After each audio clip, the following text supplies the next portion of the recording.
The Monkees diner 1 hour later. The sun beats down on a tiny diner just off the Santa Monica beach, the scent of sea salt and greasy food floating in the air. Your band of chaos has commandeered a corner booth, complete with a snoring Ringo, passed out on a booth cushion, a sleep-deprived Paul nursing a massive black coffee, and your favorite irritably overprotective Beetle. John slouches against the booth, his hair sticking up in all directions, and his expression somewhere between exhaustion and murder.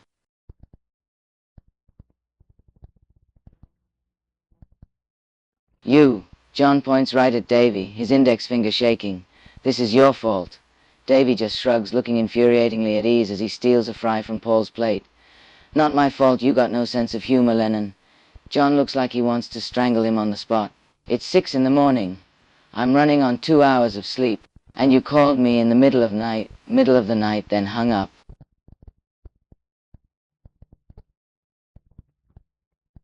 Davy grins, unrepentant, and slides a fresh cup of coffee across the table toward John with exaggerated care. "There. Peace offering." John glares at the coffee like it might be poisoned, then snatches it and takes a scalding gulp anyway. "This doesn't mean I forgive you." Davy leans back, arms slung over your shoulders as he winks at you. "Give him 10 minutes. Caffeine works miracles." Epilogue. The legend grows. George arrives late, takes one look at the chaos, and immediately orders pancakes with extra syrup. Might as well enjoy the madness. Paul scribbles song lyrics on a napkin, inspired by John's incoherent grumbling. "She loves you, but not at 4 a.m. Tambourine steals Ringo's hat, and parades around the diner like a conquering hero. And as sunlight spills over the table, sticky with syrup, and ringing with laughter, you catch Davy's hand under the table. His fingers squeeze yours, warm and sure. No regrets, not even close. A new day dawning. The sun is just starting to crawl over the horizon as the band stumbles out of the diner into the early morning air. John looks at least marginally more cheerful, thanks to a dangerous quantity of coffee and some kind of sugar-filled pastry, though he still shoots angry glares at Davy periodically, like he might remember to be furious at any moment. Davy just grins and slings an arm around your shoulders, pulling you closer. The early day is quiet, the air crisp. "Wanna see a sunrise without cameras?" Your heart skips a beat, though you do your best to stay cool. "I mean, I do have work in an hour." He rolls his eyes, grinning. "Come on, darling.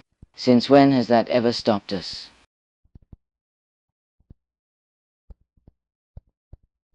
You laugh, shaking your head. "You're impossible, you know that." "I prefer irresistible," he corrects, pulling you down the beach. "Now come on. We've got beaches to conquer before you turn back into a responsible human being." Davy slows, glancing back at you with a crooked smile. "Hey, can I tell you a secret?" He spins on his heel to face you, bare toes digging into the warm sand as he takes both your hands. His eyes are bright with mischief, and something softer too.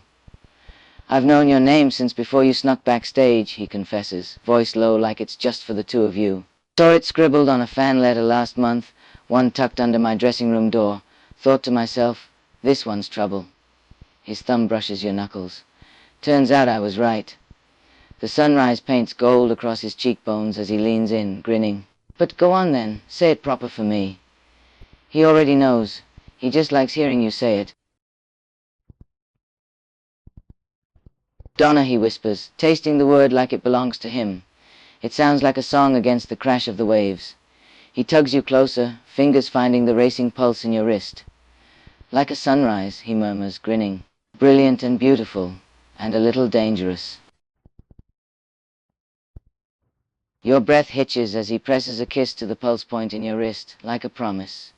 The sun rises slowly over the ocean waves and something shifts, like the world is falling into place. The best things are dangerous, you think, heart thudding. Right? Davy hears the unspoken dare in your silence. His grin turns wicked as he steps back, pulling you toward the shoreline with a laugh.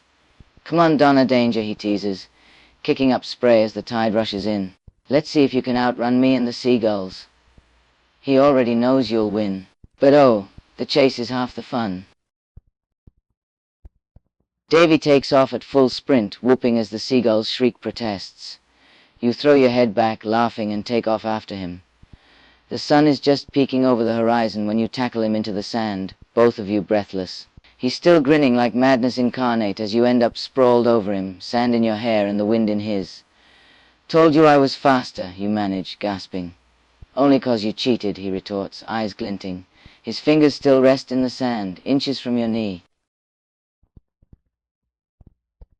"Hey, you're just mad you lost," you retort, struggling upright.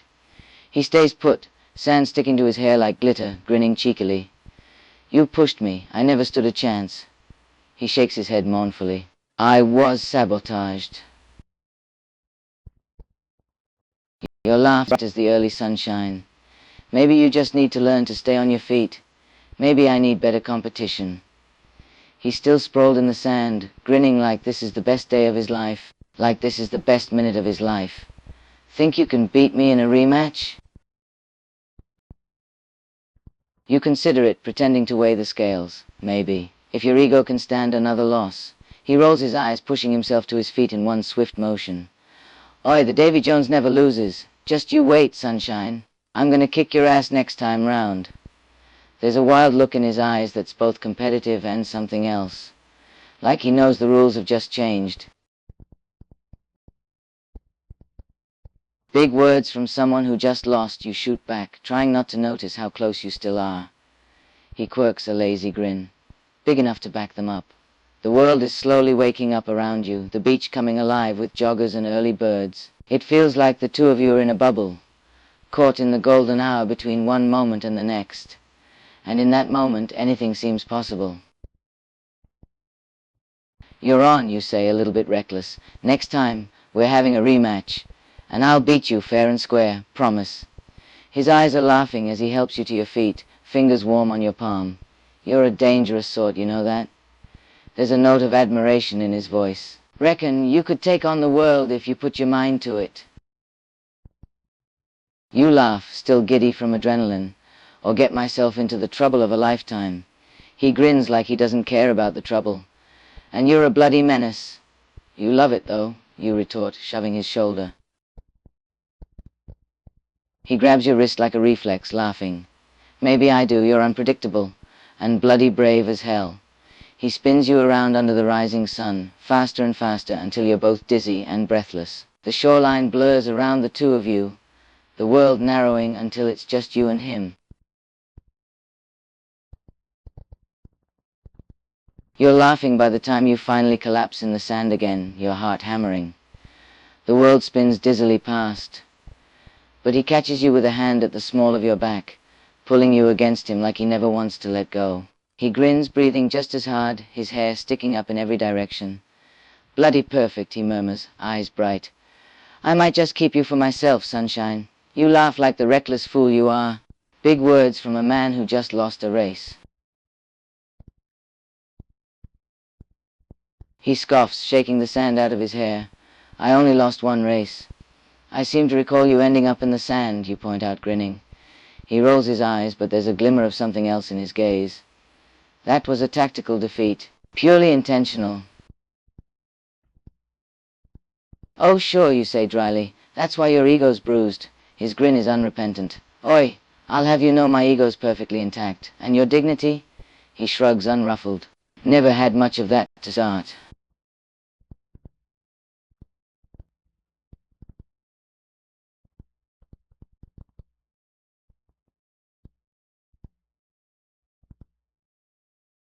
The world's least dignified epilogue. The seagulls circle overhead like unpaid paparazzi as Davy flops to his back in the sand, arms spread wide. "Dignity's overrated," he declares, squinting up at you against the sun. "Rather have this." His gesture encompasses the chaotic sunrise, your windswept hair, the fact that somehow his tambourine has ended up half buried in the surf. Tambourine himself is now attempting to befriend a crab. You sink down beside him, shoulder to shoulder, as waves lick at your ankles. He turns his head just enough to catch your eye, sand sticking to his cheekbone, grins softer now. "Donna," he says again, testing the weight of it. Like it's his favorite lyric. "Donna who outran me at dawn. Donna who steals my shirt buttons. Donna." A rogue wave soaks you both, mid-sentence. Davy splutters salt water but laughs, bright and unguarded, as you shriek. The crab abandons tambourine to scuttle away judgmentally. Somewhere down the beach, John is still muttering about unhinged Mancunians into his coffee cup. George has successfully ordered pancakes for everyone, including the seagulls. History will remember this morning as the incident later immortalized in an obscure B-side track. But here, now, it's just Davy Jones, still grinning at you like you hung every star in his sky, dripping wet and utterly proud of it.